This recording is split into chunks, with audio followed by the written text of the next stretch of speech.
Thank you. Thank you very much. So, hey, I want to start with a question. This is a rhetorical question. I don't want you to answer. It'd be really awkward if you all started talking.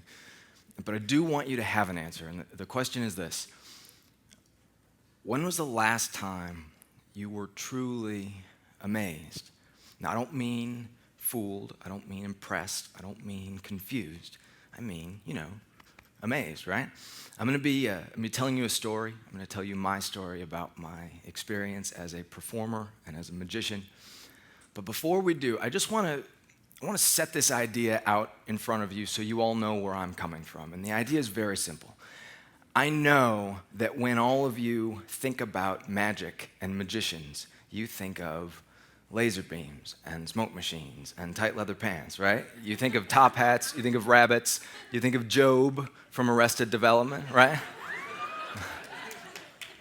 I am completely aware that it takes a special kind of strangeness to dedicate your life to card tricks. But I want to suggest to you today that even if magicians are ridiculous, and it's possible that we are, magic is not. The experience of magic is not. And if you are able to look past the smoke and the mirrors and the sequin tuxedos, you'll find something of value. I started doing magic when I was 8. I didn't really get serious about it until I was 10. But when I was 10, something extraordinary happened to me. I learned how to make a coin disappear. It was my first magic trick. You put a coin in your hand, you close your hand, and when you open your fingers, the coin is gone. And it was a really good trick. When I mastered it, it looked like real magic.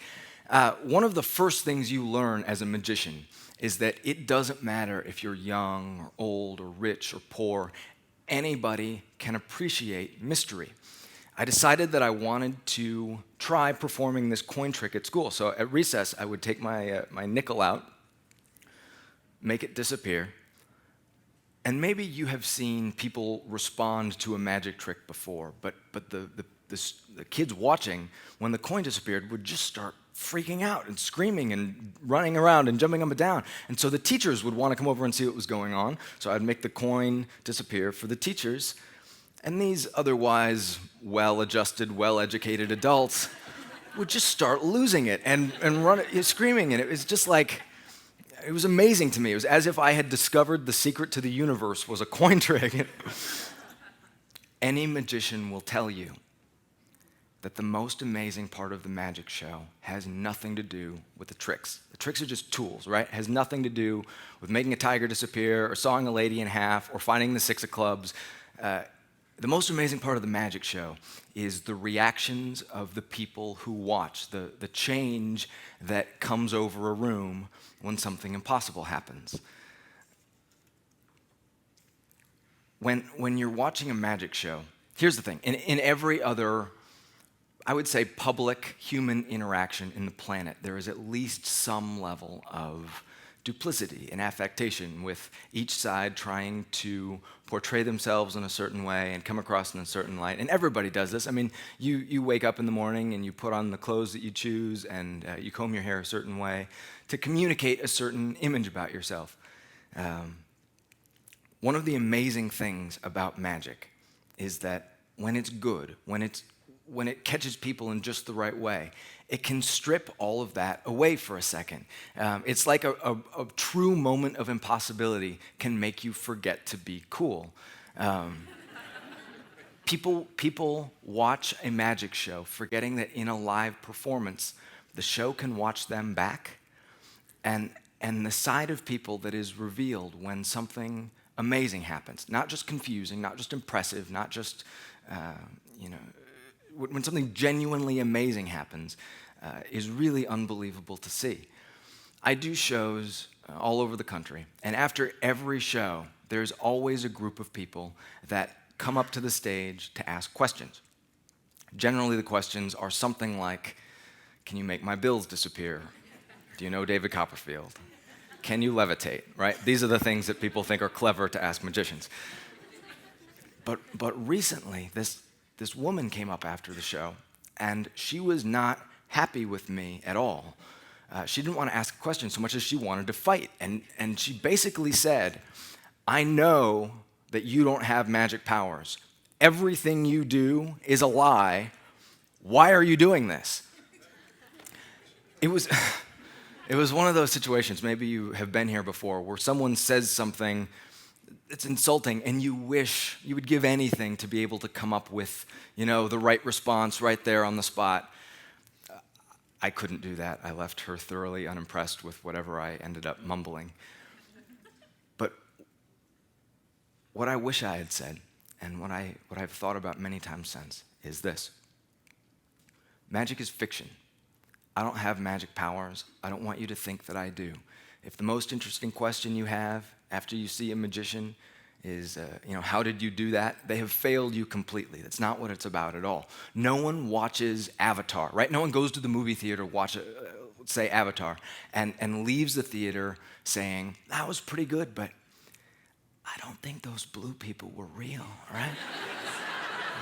I think that was just special effects, right? No one, when Jurassic Park came out, right, no one was angry with Steven Spielberg for not using real dinosaurs to film the movie. Catcher in the Rye is still a great book, even though Holden Caulfield isn't actually a real little kid, right? Listen. The point that I am making here is so blindingly obvious that it doesn't even need to be said. The whole premise of fiction is that it's possible to communicate truth through deception. Everybody says that the goal of the magician is to fool the audience. I think this is exactly wrong. The goal of the audience is to tell the truth. But the truth that the magician has to tell you has nothing to do with smoke machines or spandex or Las Vegas showrooms or death-defying feats or bad jokes or bad dancing, right? All of the sort of crap that gets rolled up around the world of magic just gets in the way. And if you cut to the heart of the matter with magic, the goal is to use magic tricks, to use sleight of hand. Listen, call them lies if you want to use magic to give people that experience of amazement and astonishment and wonder. I completely understand that when magic's bad, it is worse than just about anything, right? I would rather watch, amateur mime night than a bad magic show. But when it's good, when it's really good, when it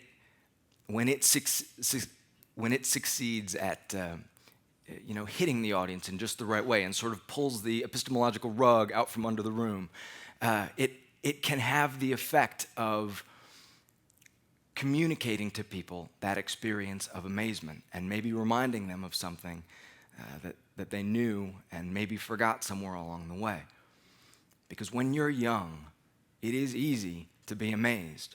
The world is amazing. Life is amazing, right? I have this cousin. I won't tell you his name because I don't want to embarrass him. But when he was 2, he was at my place for Thanksgiving. And I realized that this kid had probably never tasted ice cream before. His parents are just sort of like that. So he was sitting next to me, and I gave him a spoonful of ice cream and put it in his mouth. And you could tell the cold sort of disarmed him. He was not expecting the cold, right? But then he tasted it. And you could see this glow come over his face. And he looked up at me as if he was saying, "Your world has this? It's a miracle, My worry is that as we get older, it becomes harder and harder and harder to experience that moment of amazement. And if this isn't true for you, I can tell you that it absolutely is true for me. I can feel within my own heart the pull towards knowing, towards not being impressed, towards having been there and having done that. Cynicism is seductive. You can still enjoy an ice cream cone, but it's hard to find the miracle in it. And it's not because the world's changed, Ice cream is pretty much the same thing it's always been. Most of the shows that I do are for colleges and universities and small theaters, and my audiences are adults. But I decided that I wanted to see what would happen if I performed magic for a group of people that haven't grown up and maybe still believed in magic. So I asked a preschool if I could come in to perform for their students, and I want to show you what happened. Can we show the video, please?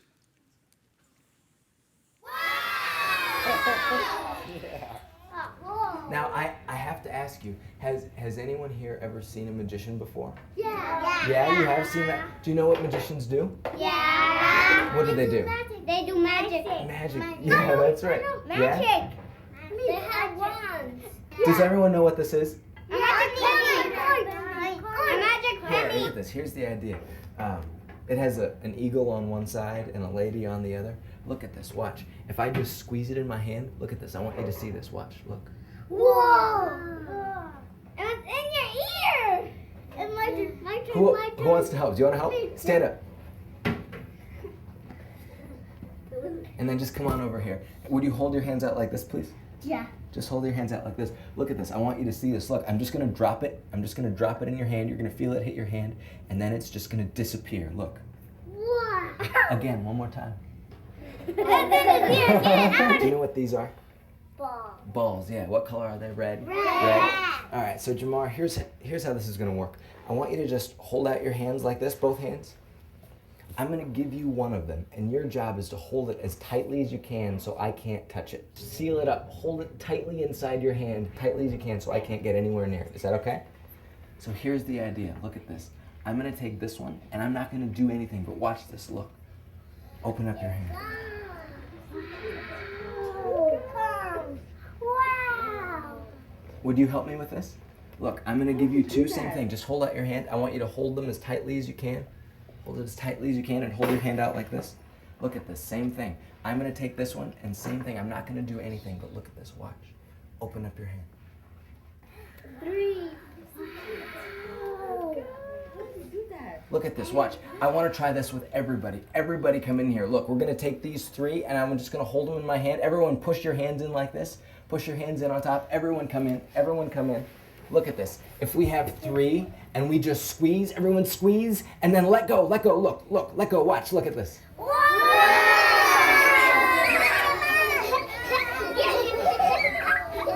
Bye.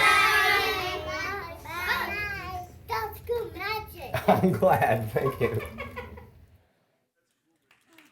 Thank you. So, I want you to remember how that felt, right? I want you to just keep that experience in your mind for a second, because here is what's going to happen. In 2 minutes, I'm going to be done and I'm going to leave the stage, and I know that all of you are going to start talking about how that was accomplished, right? If you're watching this online, you can Google red ball magic trick and find the solution to that in 6 seconds or so. That experience is really, really easy to spoil. And before that happens, I just want to say this. Everything that I do on stage is done to create that experience of amazement. I don't have magic powers, and I'm not very funny, right? The goal is not to dazzle the audience with special effects or tell them a string of jokes or, to be honest with you, even really to entertain them. The goal is to use magic tricks to create that experience over and over and over again, because I love that feeling. To me, that experience of just standing in front of something that I will never be able to explain is one of my favorite parts about being alive. I understand that everybody has something, right? Everybody has something that wakes you up and turns you on and reminds you that you're alive and that it's good to be alive, right? And people find it in all different places. You can find it in books or music or movies or dancing or poetry or basketball, right? Everybody has a way to try to get back to that experience of just having your imagination set on fire by something, right? So a magician uses magic tricks to try to break through back to that experience of amazement and mystery and wonder and magic. But the problem with magic tricks is that when you open them up to see what's on the inside, you don't ever find what you're looking for, because what you're looking for is that spark, and if you dissect it, it just dies. All I would say is maybe don't kill it too quickly. Thank you very much.